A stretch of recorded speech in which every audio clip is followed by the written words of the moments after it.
लगातार देखा जा रहा है कि प्रचार प्रसार का माध्यम जो है, आज देखते हैं कि जो प्रत्याशियों का जो माध्यम बना हुआ है, कुछ लोग जैसे आप कांग्रेस से हैं तो आप लोगों ने कमलनाथ जी का मैनिफेस्टो रखा हुआ है, और जो भाजपा के लोग हैं उन्होंने जो है तो शिवराज जी का मैनिफेस्टो रखा है। लेकिन आज प्रॉपर जो अनूपपुर विधानसभा में जो क्षेत्र की समस्याएं हैं उन पर जब बात की जाती है तो आप लगातार जो प्रचार प्रसार कर रहे हैं यहाँ पर देख रहे होंगे आपकी किस किस तरह की जो समस्याएं हैं, और आने वाले समय के लिए जो है तो क्या आप जो है तो उपलब्धि दे पाएंगे इस क्षेत्र को, क्योंकि देखिए आपके पास दो चीज़ें हैं, आप विधानसभा प्रत्याशी भी हैं यहाँ पर और जिला पंचायत अध्यक्ष भी जो है तो आपके घर से होती हैं।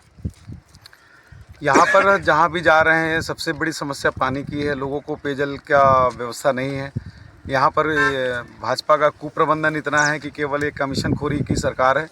जो भी काम करते हैं केवल काम करने के बाद में वो जो योजना है वो बंद हो जाती है। उसमें कोई भी उसकी जो आगे की सर्विस देने वाली बात होती है वो सारी चीज़ों से सरकार को और पंचायतों को कोई लेना देना नहीं होता है। इसलिए हमारी उपलब्धि ये होगी आने वाले 5 सालों में कि जो सेवा सरकार की तरफ से दी जा रही है, चाहे पेयजल की हो, बिजली की हो, सड़क की हो, पानी की हो, या स्कूल हो, स्वास्थ्य हो, तो ये सब सेवाएं दुरुस्त हो जाएं, ये हमारा उद्देश्य है।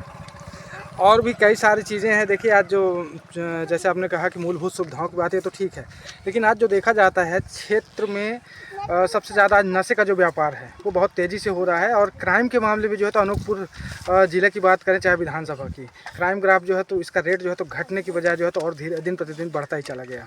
सरकार का कुप्रबंधन है, उसकी पॉलिसी इतनी घटिया है कि जिससे नशाखोरी और नशावृत्ति बढ़ती जा रही है। इस पर लगाम लगाना ज़रूरी है। अगर आपको समाज का उत्थान करना है, उसको उत्तरोत्तर विकास कराना है, तो नशावृत्ति पर नियंत्रण बहुत आवश्यक है। इस पर सरकार बहुत पुरजोर तरीके से काम करने की योजना है। और क्या कुछ नया लेकर के आना चाहेंगे? देखिए आज जैसे स्कूलों में जो है तो टीचर्स की कमी है, स्वास्थ्य सुविधाओं में जो है तो आज देखा जाता है डॉक्टर नर्स की उपलब्धि नया नहीं कुछ नहीं है, नया केवल एक ही है। अगर ऐसा कहें तो हम बेरोजगारी पर बहुत ज़्यादा काम करने के लिए सोच रहे हैं और उस पर योजनाबद्ध तरीके से काम भी करेंगे। और आपकी इसी विधानसभा क्षेत्र का जो एक हिस्सा है जहाँ पर आज देखा जाता है कि जैसे रक्षा गांव, आपने नाम सुना होगा, जहाँ पर लोगों ने जो है तो वोट देने से साफ मना कर दिया कि जब तक वहाँ पर उस गांव की समस्याओं का समाधान नहीं होता है, खासतौर पर ज़मीनें ले ली गई हैं, इसके लिए आप कैसे प्रयास करेंगे? ये शासन और प्रशासन का असफलता है कि इस तरीके की भावना जो है पंचायतों में आ रही है। लोकतंत्र है, सरकार है।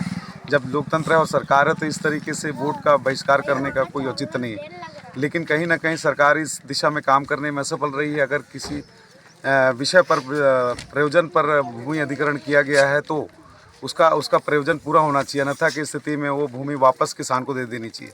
तो यही इनकी डिमांड होगी। मैंने पता करवाया है, मैं कोशिश कर रहा हूँ उनसे जा कर के बात करूँ और उनकी समस्या का एक कारगर निराकरण देने का प्रयास करूँ। प्रचार प्रसार के दौरान आप लोग कौन कौन से मैनिफेस्टो लेकर के मैदान में हैं? महिला सशक्तिकरण करना है, सामाजिक न्याय है। महिला सशक्तिकरण में महिला को अपने आर्थिक रूप से और सुदृढ़ करने के लिए कमलनाथ जी ने कहा है कि 1500 रुपये हर महीने दिया जाएगा। मुख्यमंत्री कन्यादान योजना के तहत जो है 1,01,000 रुपया दिया जाएगा। ऐसे तरीके से और भी बच्चियों के लिए वजीफ़ा है, छात्रवृत्ति है। तो ये पूरे 101 वचन हैं जो हमारे पास में रखे हुए हैं। आप उसको ले लें, देख लें और उसको अवलोकन करें तो निश्चित रूप से आपको समझ में आएगा कि समाज के सर्वांगीण विकास के लिए 5 साल में जो रोड मैप तैयार किया गया है उस रोड मैप पर कमलनाथ की सरकार काम करेगी।